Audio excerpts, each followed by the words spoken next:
अब देखते हैं हम लोग अपना अगला प्रोग्राम एंड 300 प्लस प्रोग्राम की प्लेलिस्ट में ये अपना 8वां प्रोग्राम है।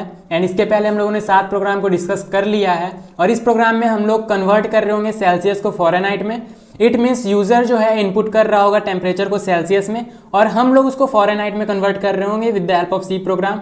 एंड ये काफ़ी सिंपल प्रोग्राम है अगर आपको फॉर्मूला आ रहा है तो। एंड फिर भी इसमें काफ़ी मिस्टेक्स भी होते हैं एंड इसमें सही बनाने के लिए तो आप लोग सही बना ही लोगे, लेकिन मिस्टेक कहाँ होता है वो मैं आप लोगों को बताऊंगा। एंड एक कोई भी प्रोग्रामर के लिए ये जानना सबसे ज़्यादा ज़रूरी है कि वो मिस्टेक कहाँ कर सकता है। ठीक है, ये तो सब जान लेते हैं कि सही किस तरह से बनेगा, कोड याद भी हो जाता है कि हम लोग इस तरह से सही प्रोग्राम बना सकते हैं, लेकिन गलत कहाँ पे होता है वो मैं आप लोगों को बताऊंगा। एंड सबसे पहले हम लोग ड्राई रन कर रहे होंगे, मैं इसमें फॉर्मूला भी बताऊंगा एंड फिर हम लोग VS कोड पे जाके प्रोग्राम बना रहे होंगे। ठीक है, तो सबसे पहले हम लोग देखते हैं डिग्री सेल्सियस में अगर दे रखा है तो हम लोग फ़ारेनहाइट में कन्वर्ट कैसे करेंगे। हालांकि बहुत लोगों को आता होगा लेकिन फिर भी मैं एक बार रिवाइज करा देता हूँ। तो आप लोगों ने पढ़ा होगा फ़ारेनहाइट को डिग्री सेल्सियस में कन्वर्ट करने के लिए फॉर्मूला होता है जो कि होता है Fahrenheit is equal to 9/5 into degree Celsius and plus 32। इस फॉर्मूला से हम लोग कन्वर्ट कर रहे होते हैं डिग्री सेल्सियस को फ़ारेनहाइट में। ठीक है, जिसमें कि हम लोग डिग्री सेल्सियस का वैल्यू यहाँ पे पुट कर रहे होते हैं एंड फ़ारेनहाइट में आंसर आ रहा होता है। एंड मैंने मैथमेटिकल एक्सप्रेशंस को सी प्रोग्राम में किस तरह से लिखते हैं उसको बता रखा है मैथमेटिकल एक्सप्रेशंस वाले वीडियो में। एंड वो सी वाले थ्योरी के प्लेलिस्ट में एक सेपरेट वीडियो है, तो आप लोग जाके उस प्लेलिस्ट को फॉलो कर सकते हो। मैं 2 सेपरेट प्लेलिस्ट बना रहा हूँ, जिसमें कि एक प्लेलिस्ट तो प्रोग्राम के लिए जिसमें कि हम लोग 300 प्लस प्रोग्राम को डिटेल में डिस्कस कर रहे होंगे एंड जो एक प्लेलिस्ट है वो है थ्योरी के लिए, जिसमें कि हम सिर्फ थ्योरी पढ़ रहे होंगे एंड छोटे मोटे क्वेश्चंस को डिस्कस कर रहे होंगे सिर्फ और सिर्फ, उसमें हम लोग कॉन्सेप्ट समझ रहे होंगे। ठीक है, तो इस प्रोग्राम में एंड अभी मैंने कहा मैथमेटिकल एक्सप्रेशंस आप लोगों ने नहीं देखा तो देख लो। हालांकि यहाँ पे उसकी ज़रूरत नहीं पड़ने वाली है, अगर आप लोग नहीं भी देखते हो तो कोई दिक्कत नहीं है, मैं यहाँ पे बता दूंगा आप लोगों को, क्योंकि ऐसा सच ये कोई वास्ट एक्सप्रेशन नहीं है, एक छोटा सा एक्सप्रेशन है जिसको कि लिखना है 9/5 एंड इंटू C + 32 ये लिखना है। एंड यहाँ पे मिस्टेक कहाँ होगा वह मैं आप लोगों को बताऊँगा। एंड हालांकि आप लोगों को पता होगा, मैंने 7 वीडियो में पहले से बता रखा है, हम लोग अगर यूज़र को मैसेज कुछ शो करना है एंड आउटपुट कराना है तो हम लोग printf फंक्शन का यूज़ करते हैं एंड इनपुट कराना है तो scanf फंक्शन का यूज़ करते हैं और मैथमेटिकल एक्सप्रेशंस का भी कुछ यूज़ कर रहे होते हैं। एंड प्रेसिडेंस किस तरह से होता है वो भी मैंने आप लोगों को बता रखा है। हालांकि अगर आप लोग नहीं भी जानते हो तो ये प्रोग्राम आप लोगों को आसानी से समझ में आ जाएगा क्योंकि काफ़ी सिंपल प्रोग्राम है, बट इसमें गलती क्या होता है सबसे इंपॉर्टेंट वो रहेगा। एंड चलते हम लोग VS कोड में। इसमें मेनली ये फॉर्मूला जानना था, अगर ये आप लोगों को फॉर्मूला आता है तो आप लोग ये प्रोग्राम बना सकते हो, लेकिन फिर भी हम लोग VS कोड में चलते हैं। तो हम लोग सबसे पहले अपना हेडर फाइल यहाँ पे इंक्लूड कर लेते हैं #include एंड stdio.h हमेशा की तरह। एंड इसमें मैथमेटिकल फंक्शंस हम लोग कोई यूज़ नहीं कर रहे होंगे तो यहाँ पे हम लोग मैथमेटिकल हेडर फाइल इंक्लूड नहीं कर रहे हैं। ठीक है, आप लोग चाहो तो कर भी सकते हो, उससे कोई एरर तो आता है नहीं। फिर इंट मेन जो कि हम लोग का मेन फंक्शन है, इसके अंदर हम लोग सारा कोड लिख रहे होते हैं। ठीक है, तो उसके बाद सबसे पहले हम लोग डिक्लेयर करेंगे इंट एंड C,F हम लोग डिक्लेयर करते हैं, जिसमें कि C होगा सेल्सियस के लिए। आप लोग चाहो तो पूरा भी लिख सकते हो सेल्सियस एंड फ़ारेनहाइट। और हालांकि हम लोग वो तब कर रहे होते हैं जब हम लोग बहुत बड़ा प्रोग्राम बना रहे होते हैं। यहाँ पे तो हम लोगों को सिर्फ कॉन्सेप्ट समझना है तो हम शॉर्ट में लिखेंगे C और F। और मैं तो वैसे भी काफ़ी कोडी हूँ तो सेल्सियस और फ़ारेनहाइट लिखना पसंद नहीं करूँगा, आप लोग चाहो तो लिख सकते हो। मैंने यहाँ C और F लिखा है, C सेल्सियस के लिए एंड F फ़ारेनहाइट के लिए। उसके बाद हम लोग को क्या करना है, यूज़र से इनपुट लेना है डिग्री सेल्सियस में। तो हम लोग हमेशा की तरह मैसेज शो कर रहे होंगे यूज़र को कि enter the temperature in degree Celsius enter the temperature in degree Celsius. And ये यूज़र इनपुट देखकर समझ जाएगा कि उसको टेम्परेचर को इनपुट करना है डिग्री सेल्सियस में एंड वो डिग्री सेल्सियस में टेम्परेचर को इनपुट कर रहा होगा। और उसको इनपुट हम लोग किस तरह से लेंगे, scanf फंक्शन से। एंड यहाँ पे देखो ध्यान से, मैंने डेटा टाइप %int यूज़ किया है, डेटा टाइप int यूज़ किया है। तो हम लोग फॉर्मेट स्पेसिफायर में कौन सा यूज़ करेंगे, %d। एंड मैंने काफ़ी सारे वीडियो में आप लोगों को बताया, लेकिन मैं हर वीडियो में बताता हूँ। मुझे ऐसा लगता है कि अगर कोई नया भी यहाँ कोई आ रहा है C प्रोग्राम देखना तो उसको बेसिक से समझ में आए। एंड फिर यहाँ हम लोग क्या लिखेंगे, $C में स्टोर करा देंगे। इट मीन्स सेल्सियस वाले कंटेनर में हम लोग स्टोर करा रहे होंगे। फिर उसके बाद जैसे ही हम लोग इनपुट लेंगे तो यहाँ हम लोगों को प्रोसेसिंग वाला फंक्शन कराना है जो कि Fahrenheit is equal to 9/5 into degree Celsius plus 32। तो उसको हम लोग यहाँ पे करा रहे होंगे, Fahrenheit is equal to 9/5 and degree Celsius. And मैं यहाँ पे कुछ अलग तरह से लिख रहा हूँ, 9/5 into and C and plus 32। सबसे पहले हम लोग यही लिख के देखते हैं, या फिर हो सकता है इसमें शायद एरर आ जाए, लेकिन मैं फिर भी आप लोगों को लिख के दिखा रहा हूँ। f is equal to 9/5 into C plus 32। And फिर अब जो कैलकुलेट होकर आएगा डिग्री सेल्सियस से फ़ारेनहाइट में कन्वर्ट होकर आएगा, उसको हम लोग यूज़र को प्रिंट करा रहे होंगे, आउटपुट करा रहे होंगे यूज़र को। तो प्रिंट हम लोग यहाँ लिख देते हैं the temperature in Fahrenheit, TEMPERATURE, temperature in Fahrenheit is equal to %D। And हम लोग एक काम करते हैं यहाँ पे, या हम लोग इंट ही रहने देते हैं, कोई बात नहीं, अभी फिलहाल इंट ही रहने देते हैं, %D। एंड यहाँ पे हम लोग अपना कंटेनर का नाम लिख लेते हैं जो कि है f, क्योंकि एक्सप्रेशन कहाँ स्टोर हो रहा होगा, f में स्टोर हो रहा होगा। यहाँ पे जो है f यहाँ लिखा हुआ है, तो c में जैसे इनपुट करेगा यूज़र, यहाँ पे कैलकुलेट होगा, अपना f में कन्वर्ट हो जाएगा यहाँ पर कैलकुलेट होकर, और वो f में स्टोर हो रहा होगा जाके। एंड फिर उसके बाद हम लोग क्या करेंगे, यहाँ पे प्रिंट करा देंगे, यूज़र को आउटपुट करा देंगे। तो हम लोग प्रिंटफ फंक्शंस लिख लिए एंड उसके बाद रिटर्न कर देते हैं, रिटर्न 0। एंड फिर हम लोग रन करा के देखते हैं क्या आता है। रन कराने के लिए कंट्रोल शिफ्ट एंड ऊपर में आप लोग एस्केप की के नीचे एक बटन दिख रहा होगा बैक क्योट वाला, उसको आप लोगों को प्रेस करना है। एंड यहाँ पे हम लोग लिखते हैं GCC एंड रन कराने, तो मैं मान रहा हूँ आप लोगों को आता होगा। GCC एंड प्रोग्राम का नाम लिखते हैं program 8.c, जो कि मेरे प्रोग्राम का नाम है। एंड फिर ./a.exe अगर हम लोग विंडोज़ यूज़र हैं तो। अगर आप लोग मैक यूज़र हो तो लिखना है ./a.out, लेकिन क्योंकि मैं विंडो यूज़र हूँ तो लिखूंगा ./a.exe एंड इंटर करेंगे। तो देखो यहाँ पे आ चुका है enter the temperature in degree Celsius. And degree Celsius में हम लोग टेम्परेचर को इंटर करते हैं 45। एंड देखो यहाँ पे आंसर आ रहा है 77, जो कि बिल्कुल ही गलत है। अगर हम लोग 45 डिग्री सेल्सियस इनपुट करते हैं तो यहाँ पे आंसर आना चाहिए था, शायद 113 आना चाहिए था, लेकिन यहाँ पे 77 आ रहा है, जो कि सिर्फ और सिर्फ 32 में डिग्री सेल्सियस को ऐड कर दे रहा है, जिससे कि 77 आंसर आ रहा है, जो कि बिल्कुल ही गलत है। तो यहाँ पे एक्चुअली हो क्या रहा है, क्या मिस्टेक हो रहा है, तो मैं यहाँ पे आप लोगों को बता दूँ। और मैंने पहले भी प्रोग्राम में बताया है कि अगर हम लोग इंट डेटा टाइप में किसी भी चीज़ को डिक्लेयर करते हैं, जैसे इंट ए हमने यहाँ पे किया था, int C and int F, ठीक है। और यहाँ पे 9 और 5 जो था वो भी क्या था, वो एक इंटीजर ही था, 9 एंड 5 इंटीजर ही था। तो यहाँ पे जो कैलकुलेट होके आ रहा होगा वो भी इंटीजर में ही आंसर आ रहा होगा। देखो आप लोग ध्यान से, अगर 9 को डिवाइड करते 5 से, मैं दूसरे स्लाइड में बताता हूँ। अगर 9 को हम लोग डिवाइड करेंगे 5 से तो 5 1 जा 5 एंड बचेगा 4। एंड मैंने अभी बताया कि अगर हम लोग इंटीजर को इंटीजर से डिवाइड करते हो तो सी में आंसर भी इंटीजर ही आ रहा होता है। तो आंसर यहाँ पे क्या आ रहा है, 1, ना कि 1.8। यहाँ पे एक्चुअल में आना चाहिए था 1.8, लेकिन यहाँ पे क्या आ रहा है, 1 आ रहा है। तो 1 आने से हुआ क्या, तो मैं बता रहा हूँ 1 आने से हुआ क्या। 9/5 इंटू सेल्सियस प्लस 32 था हम लोग का एक्सप्रेशन, तो 9/5 को तो उसने 1 एज्यूम कर लिया, ठीक है। 1 एज्यूम नहीं, मतलब कैलकुलेट करके 1 आ गया। तो अब अगर यहाँ पे हम लोग सी कुछ भी इनपुट करें तो 1 से मल्टीप्लाई होकर वो उतना ही रह जाएगा एंड सिर्फ और सिर्फ 32 में ऐड हो जाएगा, जो कि होगा गलत आंसर। एक्चुअल में क्या होना चाहिए था, 1.8 इंटू सी होना चाहिए था, प्लस 32 होना चाहिए था, ठीक है। तो इससे हम लोगों का सही आंसर आ रहा होता। तो हम लोगों को यहाँ पे क्या करना पड़ेगा, यहाँ पे हम लोगों को करना ये पड़ेगा कि खुद से कैलकुलेट करके यहाँ पे लिखना पड़ेगा। एंड अभी हम लोगों ने कैलकुलेट किया, 9/5 का वैल्यू क्या होता है, 1.8 होता है, ठीक है। एंड बहुत सारा तरीका है इसको करने का, एंड वो भी मैं अभी बताऊंगा, तो आप लोग वीडियो को पूरा देखो। 1.8 सबसे पहले तो मैं इस तरीके से बता रहा हूँ, 1.8 लिख दिया हम लोगों ने। एंड अब देखो हम लोगों का आंसर बिल्कुल सही आ रहा होगा।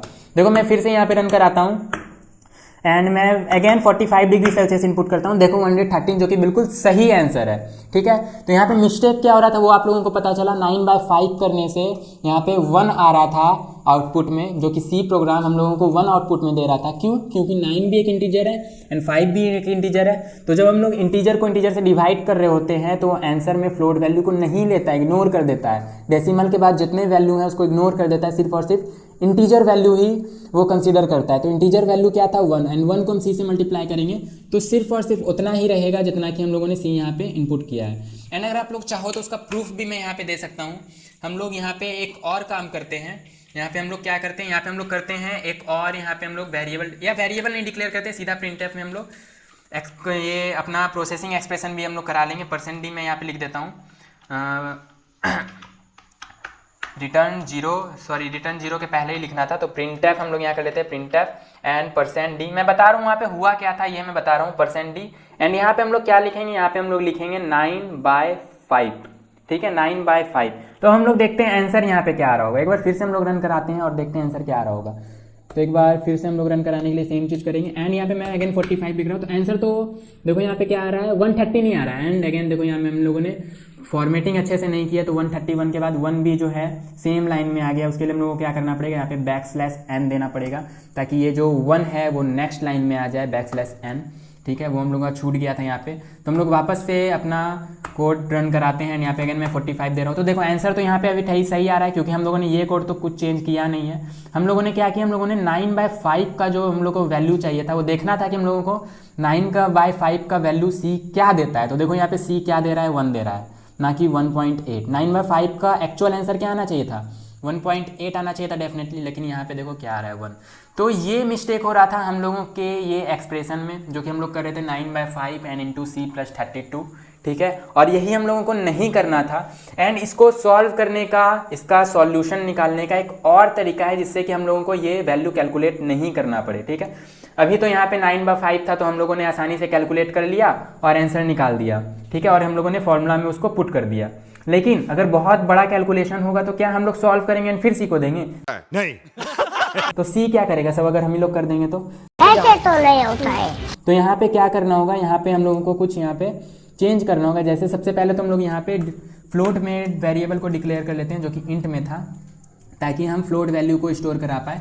तो हम लोगों ने फ्लोट में डिक्लेयर कर लिया एंड यहाँ पे फॉर्मेट स्पेसिफायर भी फ्लोट हो जाएगा क्योंकि अभी हम लोगों ने फ्लोट में डिक्लेयर किया है। एंड यहाँ भी आउटपुट में हम लोग क्या कर लेंगे, f कर लेंगे।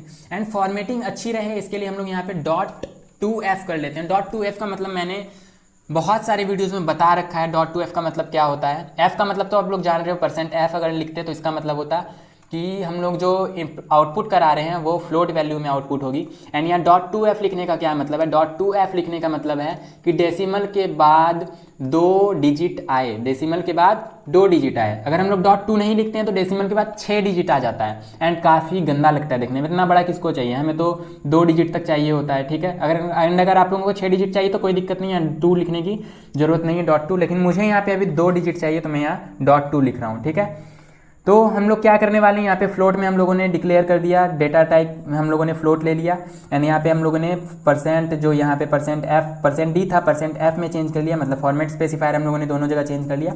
एंड अब हम लोग यहाँ पे वापस से 9/5 लिखते हैं, 9/5 लिखते हैं और अब देखते हैं क्या ये आंसर सही आ रहा है। तो मेरे हिसाब से तो ये आंसर अभी भी गलत आ रहा होगा। मैं आप लोगों को रन करके दिखाता हूँ, यहाँ पे अभी भी आंसर गलत ही आ रहा होगा। एंड अगेन हम लोग 45 लेते हैं, देखो वापस से 77 एंड 0.00 आ गया है जो कि बिल्कुल ही गलत है। एंड यहाँ पे वापस f क्यों आ रहा है, अच्छा f इसलिए आ रहा है क्योंकि हम लोगों ने यहाँ पे एक एक्स्ट्रा f ले लिया है, फ्री में आता है तो हम लोगों ने एक एक्स्ट्रा ले लिया है। तो हम लोग फिर से रन कराते हैं एंड आंसर तो वही गलत ही आ रहा है। आंसर देखो 77 आ रहा है जो कि बिल्कुल गलत आंसर है। आना क्या चाहिए था, 113 आना चाहिए था एंड अगेन यहाँ पे 77 आ रहा है। वही सेम रीज़न है, यहाँ पे 9/5 क्या इंटीजर है एंड यहाँ पे कैलकुलेट होके वह 1 आउटपुट में दे रहा होता है एंड 1 को जब c से मल्टीप्लाई करेंगे तो सेम ही रहेगा, कुछ फर्क नहीं पड़ेगा। एंड सिर्फ यहाँ आप लोग देख लो ना, 45 में बस 32 को ऐड कर दो तो 77 आ जाएगा। तो इट मीन्स 9/5 तो यहाँ पे इग्नोर हो गया, 1 हो गया 9/5 एंड यहाँ पे होना क्या चाहिए था 1.8। तो अब इसका अगेन वही तरीका है, 1.8 कर दो, या फिर एक दूसरा तरीका है type conversion. And type conversion मैंने शायद 4 या 5 प्रोग्राम में आप लोगों को बताया है, तो आप लोग अगर चाहो तो वहाँ जाके देख सकते हो। अगेन मैं बता देता हूँ, यहाँ पे 9/5 जो है कैलकुलेट होकर इंटीजर वैल्यू आ रहा है एंड जो कि हम लोगों को क्या चाहिए था, फ्लोट वैल्यू चाहिए था। तो फ्लोट वैल्यू के लिए यहाँ पे हम लोग करेंगे टाइप कन्वर्जन, इसको फ्लोट बनाना होगा एंड फ्लोट बनाने के लिए सिंपली हम लोग बस यहाँ पे ब्रैकेट में फ्लोट लिख देंगे एंड ये टाइप कन्वर्जन हो जाएगा। तो काफ़ी सस्ता है, ज़्यादा कुछ करने की ज़रूरत नहीं है। एंड अब हम लोग वापस से रन करा के देखते हैं तो अब सही आ रहा होगा। देखो यहाँ पे मैं अगेन 45 डाल देता हूँ एंड यहाँ देखो 113 जो कि बिल्कुल सही आ रहा है एंड यहाँ पे 1 जो आ रहा है 1 की ज़रूरत नहीं है। तो यहाँ पर से हम ये कोड को डिलीट कर देते हैं एंड डिलीट करने से ज़्यादा बेटर है कि आप कमेंट कर लो। ठीक है, मैंने बताया है कमेंट करने से क्या होता है। कमेंट करने से यहाँ एज सच कोई इफेक्ट नहीं पड़ता है उस कोड का प्रोग्राम में। अब देखो मैंने यहाँ कमेंट कर दिया है तो यहाँ पे वो शो नहीं हो रहा होगा। मैं अगेन आप लोगों को रन करके दिखाता हूँ। तो आंसर तो आउटपुट तो अब अपना सही आ रहा है। ठीक है, मैंने 456 डाल दिया एंड फ़ॉरेनहाइट में बिल्कुल सही आंसर है, ये आप कैलकुलेट करके देखना। मैं अगेन 45 आप लोगों को यहाँ इनपुट करके दिखाता हूँ, 45 एंड देखो 113 आ रहा है आंसर जो कि बिल्कुल ही सही है, यहाँ पे कोई एरर नहीं है।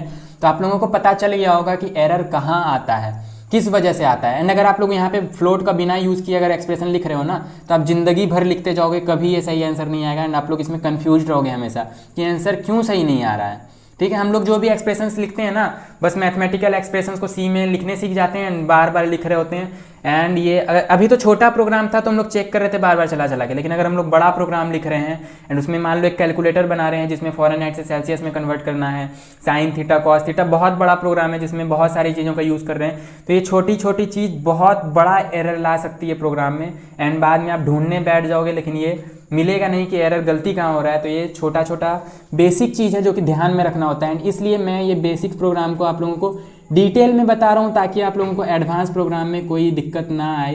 एंड एडवांस प्रोग्राम ना काफ़ी सस्ते में बनता है, कोई दिक्कत नहीं होता अगर आप लोगों का बेसिक अच्छा है तो। लेकिन अगर बेसिक ही खराब होगा तो आप लोग एडवांस प्रोग्राम दें तो मिस्टेक कर ही रहे होगे, बेसिक प्रोग्राम में नहीं बन रहा होगा। ठीक है, तो आप लोग बेसिक अच्छा रखो।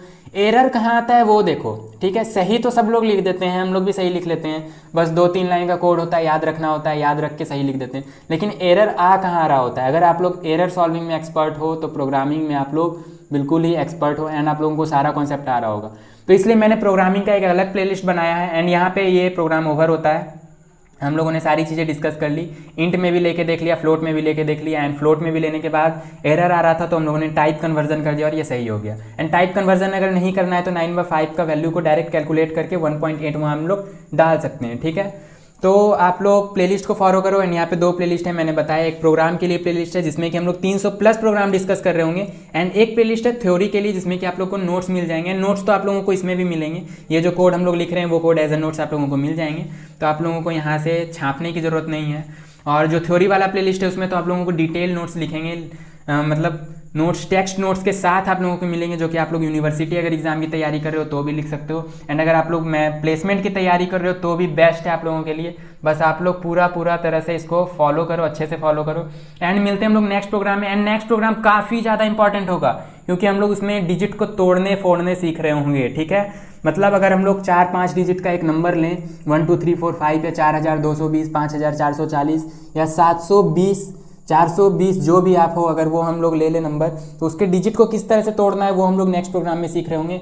एंड डिजिट तोड़ना काफ़ी ज़्यादा इंपॉर्टेंट होता है प्रोग्रामिंग में, तो आप लोगों को डिजिट तोड़ने तो सीखना ही है। तो हम लोग मिलते हैं नेक्स्ट प्रोग्राम में, 9th प्रोग्राम में एंड उसमें हम लोग डिजिट को तोड़ने सीखते हैं, इतने अच्छे से तोड़ेंगे कि कभी वो जुट नहीं पाएगा। ठीक है, तो मिलते हैं नेक्स्ट प्रोग्राम में, तब तक के लिए पढ़ते रहो एंड देन थैंक यू।